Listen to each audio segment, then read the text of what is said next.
आज हमारे बीच सुनील नाथन जी हैं, जो कि एक समाज सेवी हैं, पंचायत की दावेदारी करते हैं। किस तरह से देखते हैं आप इस चुनाव को और इस माहौल को? सबसे पहले मैं आपका बहुत बहुत धन्यवाद देना चाहता हूँ रावत जी।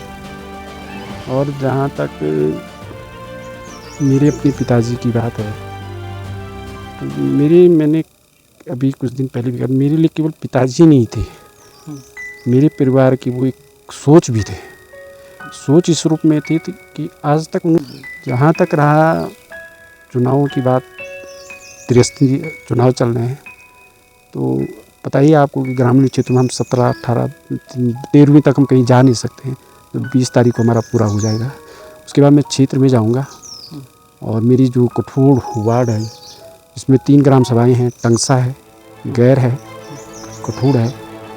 फिर मैं जनसंपर्क करूंगा, लोगों से मिलूंगा और इस तरह के कार्यक्रम मैंने, जैसे ये मोटिवेट कार्यक्रम जिस तरह के मैंने किए हैं, लोग जानते भी हैं। और इस बार जनता का एक सबसे बड़ी बात मैंने ये देखी कि हर कोई ये कह रहा है कि क्योंकि गांव की ये सबसे प्रथम सरकार है लोकतंत्र की।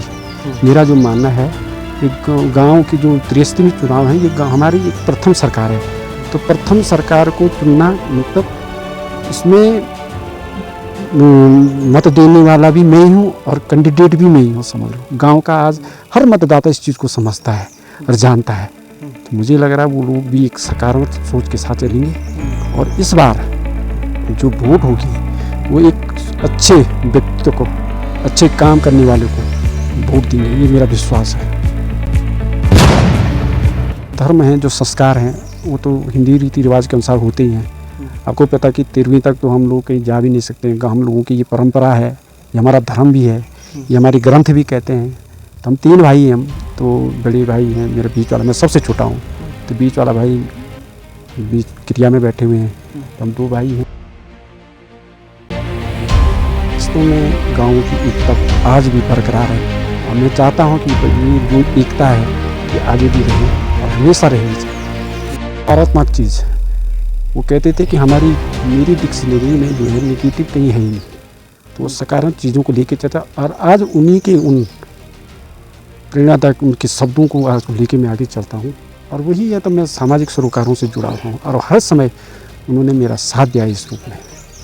देखिए राव जी, जहाँ तक मेरी पिताजी का बात है, मेरे पिताजी सरकारी गवर्नमेंट जॉब के साथ साथ एक सामाजिक सरोकारों से जुड़े हुए भी थे। वो लोग क्षेत्र में या गांव में कई लोगों की, हमारे यहाँ पिताजी मदद भी करते थे और करते आए थे। तो उनको देख करके मुझे भी एक सीख मिलती थी और आज वो मेरे सर से उनका साया उठ गया है। लेकिन मेरा जहाँ तक मानना है कि क्षेत्र की विकास की तक जहाँ तक बात आती है, आज भी मैं अपने क्षेत्र के लिए, उस काम के लिए आज भी बढ़ा हूँ और आगे भी बढ़ता रहूँगा। हमेशा बढ़ के ही मैंने काम किया है। मैंने महिला शक्ति को सबसे ज़्यादा मजबूत बनाने की कोशिश करता हूँ।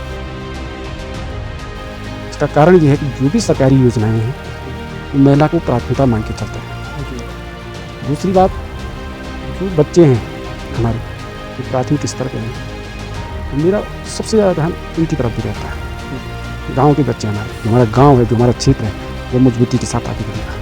वहाँ पर कोई भी असुविधा नहीं है, क्योंकि हमको उस चीज़ का ज्ञान हो जाएगा, हमें पता लग जाएगा कि कौन सी चीज़ें कहाँ पे होनी चाहिए या किस ऑफिस में हमको कैसी बात करनी चाहिए या किस ऑफिस में कौन सी सरकार हमें कौन से कार्यालय से हमको कौन सी योजनाएं मिल रही हैं, इस तरह की है। जहाँ तक रही मेरी बात क्षेत्र के विकास के लिए, मैं कहता हूँ मैं आज भी आगे हूँ, हमेशा आगे रहा और आगे भी आगे।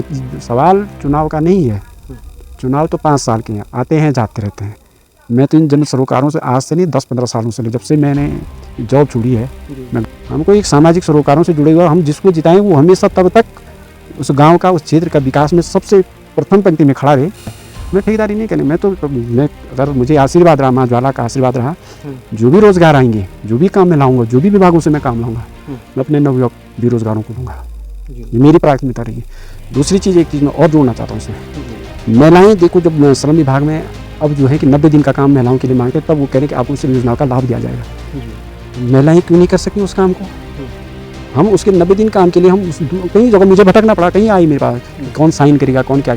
हम चाहते हैं कि वो महिलाएं पहली पंक्ति में खड़ी हों और उन महिलाओं को लेकर के हम आगे चलेंगे। और इस बार एक ये नई पहल होगी, मैंने आपको बता दिया। अब रही हरेला वाली बात, हरेला कार्यक्रम मेरा तो हर साल जिला स्तर पर मैं चलता रहता था, लेकिन इस बार थोड़ा सा मैं पिताजी के स्वर्गवास होने के कारण मैं इसलिए वो नहीं कर पाया हूँ। लेकिन इस बार मेरा अपनी सोच है कि मैं जो पेड़ लगाऊँ, मैं अपने पिताजी के नाम पे पेड़ लगाऊंगा, जो मेरे पिताजी के लिए मेरी ओर से एक सच्ची श्रद्धांजलि हो।